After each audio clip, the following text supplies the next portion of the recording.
September 17 தந்தை பெரியார் அவர்களுடைய பிறந்த தினம். தமிழக அரசியல் களத்தில் ஒரு அரசியல் கட்சி தலைவர் பொதுமக்களை சந்திப்பதற்காக அல்லது வாக்குகளை சேகரிப்பதற்காக போகிறாங்க அப்படின்னா பல கோடி ரூபா மதிப்பில் சொகுசு பேருந்து தயார் செய்யப்படுது. பாதுகாப்பு அரண்கள் இருக்குது. அவர்களை பாதுகாப்பதற்காக பவுன்சர் என்று சொல்லப்படக்கூடிய காவலர்கள்லாம் இருக்காங்க. ஆனால் தந்தை பெரியார் அவர்கள் எந்தவித எதிர்பார்ப்புமின்றி பொதுமக்களை சந்திப்பதற்காக 13,12,000 கிலோமீட்டர் தன்னுடைய வாழ்நாளில் பயணப்பட்டிருக்காருங்க.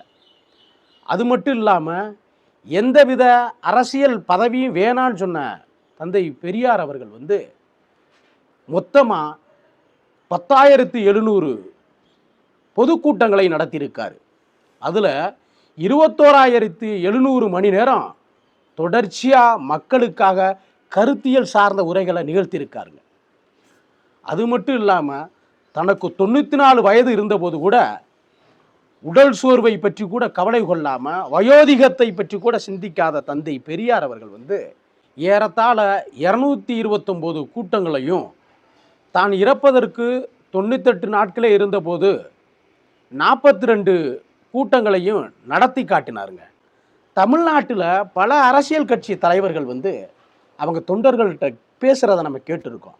இந்த கட்சியில் நான் சொல்கிறத மட்டும்தான் கேட்கணும், நான் சொல்கிறத கேட்டால் அந்த கட்சியில் இருக்கலாம் அப்படின்னு பேசுகிறத நம்ம கேட்டிருக்கோம். ஆனால் தந்தை பெரியார் அவர்கள் நானே சொல்லியிருந்தாலும் உன் புத்திக்கு சரின்னு பட்டா மட்டும் அதை செய்யுங்க, அதை நம்புங்க அப்படின்னு சொன்ன ஒரே தலைவர் தந்தை பெரியார் மட்டும்தாங்க.